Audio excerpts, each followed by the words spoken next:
Bismillahirrahmanirrahim. Assalamualaikum warahmatullahi wabarakatuh.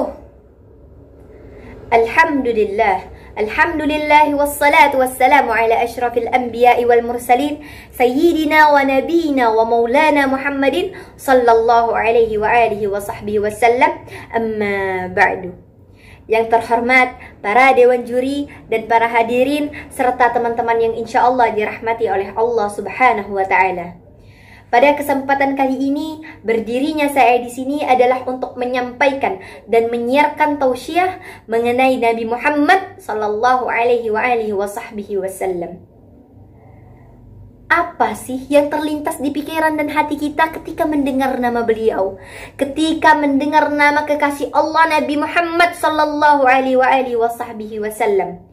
Qala Rasulullah sallallahu alaihi wasallam, al-bakhilu man dzukirtu 'inda falam yusalli alaih. Hadis sahih rawahu al-Imam Ahmad, yang artinya Rasulullah sallallahu alaihi wasallam bersabda, orang yang pelit, orang yang bakhil adalah orang yang ketika mendengar namaku disebut tetapi ia tidak bersolawat kepadaku. Hadis sahih diriwayatkan oleh al-Imam Ahmad. Teman-teman yang insya Allah dirahmati oleh Allah Subhanahu wa Ta'ala, mengapa kita harus bersolawat? Apa manfaat dari bersolawat dan apa kegunaan dari solawat? Selain solawat menggugurkan dosa, melancarkan urusan kita, melembutkan hati kita, dan menghapuskan kejelekan, solawat juga dapat mengangkat derajat kita.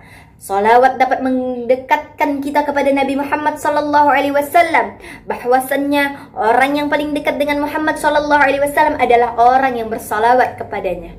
Selain itu, kita bersalawat sebanyak 1 kali kepada Nabi Muhammad SAW, maka Allah akan lipat gandakan 10 rahmat kepada kita. Dan barang siapa yang bersalawat sebanyak 1000 kali kepada Nabi Muhammad SAW, maka Allah akan bebaskan dia dari nerakanya Allah. Maka Allah akan jauhkan dia dari api nerakanya Allah Subhanahu wa Ta'ala. Masya Allah, tabarakallah.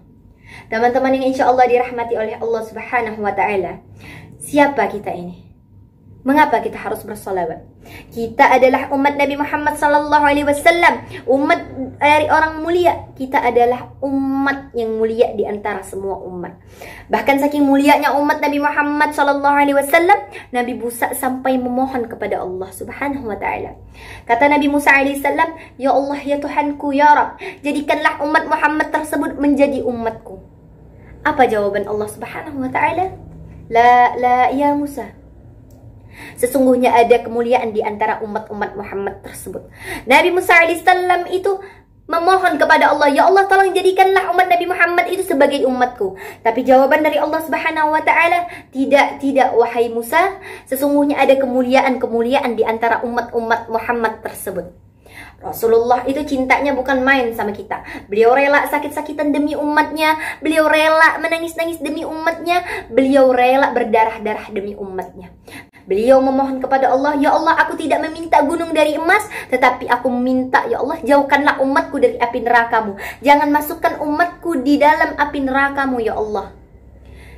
Bahkan di detik-detik sakaratul mautnya beliau, di detik-detik wafatnya beliau masih memikirkan umatnya. Malaikat Israel udah di hadapan mata. Ini malaikat Israel, malaikat pencabut nyawa udah di mata Rasulullah SAW. Lalu Rasulullah bertanya kepada malaikat Israel, "Wahai Israel, di mana malaikat Jibril?" Malaikat Israel menjawab, "Malaikat Jibril ada di langit dunia." Datang malaikat Jibril. Rasulullah SAW bertanya kepada malaikat Jibril, "Wahai Jibril, apa hakku atas Allah Subhanahu wa Ta'ala?" Lalu malaikat Jibril menjawab, "Wahai Muhammad, sesungguhnya Allah sudah menantimu di surga. Sesungguhnya malaikat-malaikat itu sudah menunggumu di pintu-pintu langit." Rasulullah masih gelisah. Apa kalimat yang beliau ucapkan berkali-kali di mulutnya? Apa kata-kata yang terlontar berulang kali dari bibirnya? Kaifa ummati, kaifa ummati, kaifa ummati. Di mana umatku, di mana umatku, bagaimana umatku? Di detik-detik wafatnya beliau, di detik-detik sakaratul mautnya beliau masih memikirkan umatnya. Hati beliau masih gelisah. "Wahai malaikat Jibril, berikan aku kabar gembira," kata Nabi Muhammad SAW. Kata malaikat Jibril, "Wahai Muhammad, sesungguhnya Allah haramkan pintu surga kecuali engkau duluan yang masuk. Dan Allah haramkan pintu surga untuk semua umat kecuali umatmu duluan yang masuk ke surga tersebut." Rasulullah Shallallahu Alaihi Wasallam merasa lega. Perlahan rohnya ditarik oleh malaikat Israel, dan pada saat itu Rasulullah Shallallahu Alaihi Wasallam berkata, wahai malaikat, alangkah sakit penyakit ini, wahai malaikat, alangkah dahsyat sakaratul maut ini. Ya Allah, jika engkau ridha, limpahkanlah semua penyakit sakaratul maut umatku kepadaku. Pada saat detik-detik Nabi Muhammad sakaratul maut, beliau masih memikirkan umatnya dan beliau memohon kepada Allah, ya Allah, jika engkau ridha, jadikanlah semua penyakit sakaratul umatku itu kepadaku semua, ya Allah. Saking dahsyatnya sakaratul maut, beliau nggak mau umatnya itu sakit, beliau nggak mau umatnya itu kesusahan. Di detik-detik wafatnya beliau masih memikirkan umatnya. Maka dari itu teman-teman yang insya Allah dirahmati oleh Allah Subhanahu wa Ta'ala, maka dari itu marilah kita sama-sama melaksanakan sunnah-sunnah Nabi Muhammad Sallallahu Alaihi Wasallam. Marilah kita perbanyak sholawat kepada beliau, karena sebentar lagi adalah bulan Jumadil Awal, lahirnya seorang kekasih Allah, lahirnya Nabi besar Muhammad Sallallahu Alaihi Wasallam. Bulan yang sangat mulia, bulan yang sangat terang benderang. Maka dari itu marilah kita sama-sama, marilah kita berbondong-bondong untuk menjadi umat Nabi Muhammad Sallallahu Alaihi Wasallam. Teman-teman yang insya Allah dirahmati oleh Allah Subhanahu wa Ta'ala, sekiranya hanya ini saja yang dapat saya sampaikan. Lebih dan kurangnya saya minta maaf, kepada Allah saya mohon ampun. Wabillahi taufiq wal hidayah. Assalamualaikum warahmatullahi wabarakatuh.